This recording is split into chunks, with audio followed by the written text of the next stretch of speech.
us for so long, we want to get rid of them. And they're no damn good anyway, because they failed to defend China against Japan. So he was able to arouse anti-Manchu feelings, but no nationalism. So what created nationalism was the Sino-Japanese War. It started soon after, by the time of the First World War, and it began with the May 4th, with the Versailles Treaty, when the Europeans, in their wisdom, let the Japanese take Shandong and the Versailles Treaty. That aroused the beginnings of it. And it became stronger and stronger as the Japanese pushed forward into Manchuria, into northern China. By the 1930s, I would say, Chinese nationalism was becoming real. And because it is such a new sentiment, the Chinese don't know how to control it so well. Neither the people nor the leaders know how to control it. They wanted to make use of it against the Japanese, but having used it, it's like unleashing a very powerful force. After all, there are 1.3 billion people. If you really rouse them, it's very difficult to stop them after you get them going. So the leaders now have the problem of wanting to use it, to ride it, and at the same time want to get off it. And riding this tiger is a tricky business. So if the second Sino-Japanese War contributed anything, it contributed one of the most volatile and powerful forces that the Chinese leaders have had to deal with and will have to deal with for a long time to come. Thank you. Thank you. Thank you. Another question, please. Hi. Yes? Hi. My name is Omar. I'm a final year student and I'm from Tembusu College. I have a question for Mr. Peh Shing Huei. So a lot of your presentation, propaganda seemed to play a very important part in whether or not war would occur. So, and in a historical point of view, propaganda was easier when the distribution of media was monolithic. But now with the internet and social networks, we see media distribution is now very distributed in itself. So how do you think that affects propaganda, or how do you think that affects the narrative that people have, or that the narrative that the general populace follows? Xin Huei. Yeah, I think that is a valid point indeed. You know, with the advent of social media in China, in particular, the messaging, the narrative is no longer that standard and that clear anymore. But at the same time, social media does have a certain reinforcing effect, and whereas in the past you lack the medium to communicate with a larger number of people, your social media, whether it's through Facebook or Twitter or the Chinese versions that they use in the mainland, that actually allows you to broadcast a certain message and then find a certain amount of agreement, which then gives you confidence in a way that without it, you would never have that sort of belief in your own stance and stuff like that. So while at the same time, yes, indeed, government messaging will be more diffuse, but on the other hand, the very fact that certain extremist views, which may be in a minority, might actually now be better broadcast, have a wider reach, that spells a certain danger, you know. So that's the way I see it. And in many ways, we see the same thing happening in Singapore. You know, increasingly, the use of social media allows people to be far more critical of authorities than they would have been a good just 5-6 years ago. Thank you. Thank you. Xin Huei, can I ask you a supplementary question? Are the netizens in China more nationalistic than the ordinary citizens of China that don't get on the net? Because the netizens in China seem to be very nationalistic and insist that the government should take a very strong position in defending what they perceive as China's sovereignty.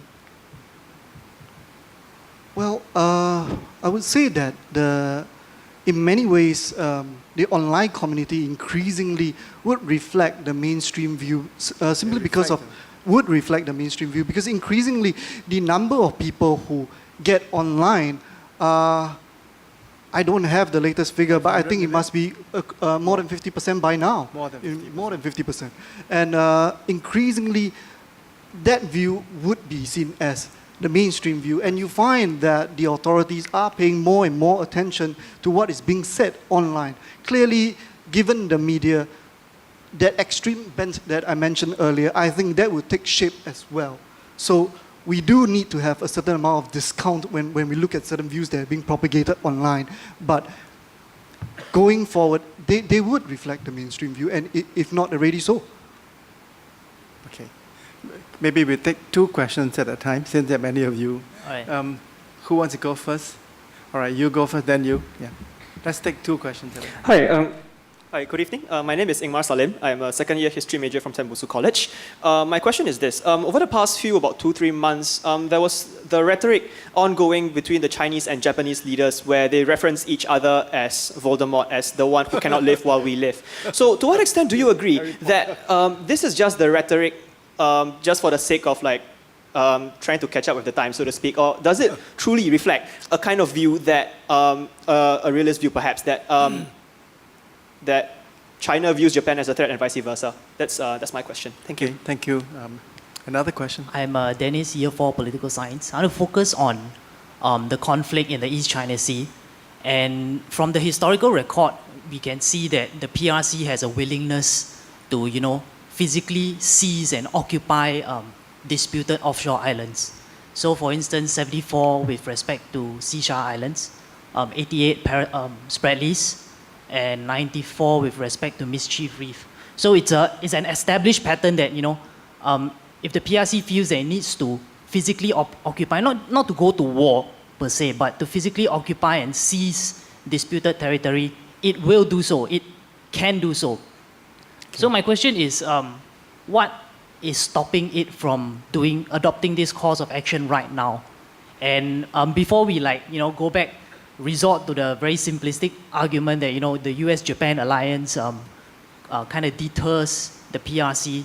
Let's think about the US interest as well, because the US, I'm sure, does not want to unnecessarily escalate conflict. So if PRC decides to just physically occupy one feature, it might not necessarily cross the certain threshold of hostilities that might provoke the US-Japan alliance into action. But wait, no, don't go away. All right, sure. Let me ask you a question. I mean, can you imagine the Chinese using force to occupy the Senkaku Diaoyu Island? I mean, this is crossing the red line, no? Wouldn't that be an act of war? I believe because with respect to, for instance, in 94, the Mischief Reef incident, the Chinese did not use force. So they might be able to, catch a certain moment where, the Japanese is unaware and they just go in and physically occupy. I mean, they've tried it before with... I think that in view of the heightened tension today, the Japanese are very vigilant, and there's no opportunity for the Chinese to surreptitiously take control of the Senkaku Diaoyu. But anyway, you've asked a good question, and we've got 2 good questions. So let me ask all the 3 panelists whether they'd like to respond. Koga-san, why don't you go first? Yeah. Thank you very much for your kind of thought-provoking questions. First, I would like to kind of answer your question. What if the China, PRC, actually physically trying to occupy the Senkaku? It depends on which kind of, the people, what kind of people they are trying to do. If it's a private citizen from China trying to kind of land on the Senkaku Diaoyu Islands and then try to kind of create some facilities, then probably, most likely the Japanese Coast Guard came in and then they're gonna just get caught and then just send it back to the China. That's pretty much it. But the question is, PLA. I don't think the leaders in China are willing to actually dispatch PLA to kind of create some facilities or the land on the Senkaku Diaoyu Island, because it's gonna be too much tension. There might be some kind of more the small conflict again, leading to the larger conflict. So they are not going to do. The question is, maybe, I don't know, the nationalistic soldiers in China might be going to do this. And then in that case, probably the Chinese it depends on how Chinese leader reacts that kind of incident.